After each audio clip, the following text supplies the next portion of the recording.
दूसरे दिन हम नहा धो के तैयार थे। सिस्टर ने कहा था कि नहा लेना वरना 2-3 दिन तक नहाने को नहीं मिलेगा। तो हम तो नहा धो के सूली पे चढ़ने के लिए तैयार हो गए थे। अब हम जिसका सीजर होना होता है वो तो सूली के बराबर ही होता है।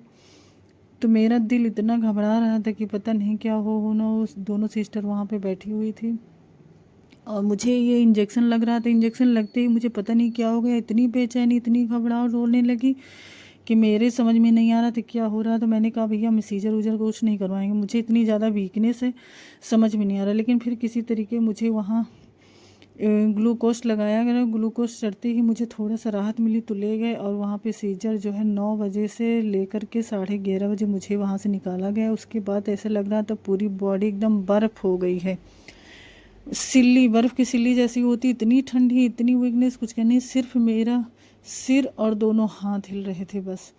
और मुझे इतनी ठंडी लग रही थी अंदर से, कभी 2-2 ब्लैंकेट और ये सब उड़ाया गए थे। मुझे समझ में नहीं आ रहा था यार कि गैस क्या करें क्या ना करें। उतनी समय इंजेक्शन और उसका सब असर था, इसलिए कुछ और नहीं समझ में आ रहा था, सिर्फ दोनों हाथ हिल रहे थे। तो इतना ज़्यादा ठंड लग रही थी कि हम मुझे कंबल ओढ़ा दिया गया था। और मैं सोच रही थी कि अब तो हो ही गया है, भगवान ने पार लगा दिया है, अब आगे देखो कैसे क्या होता है।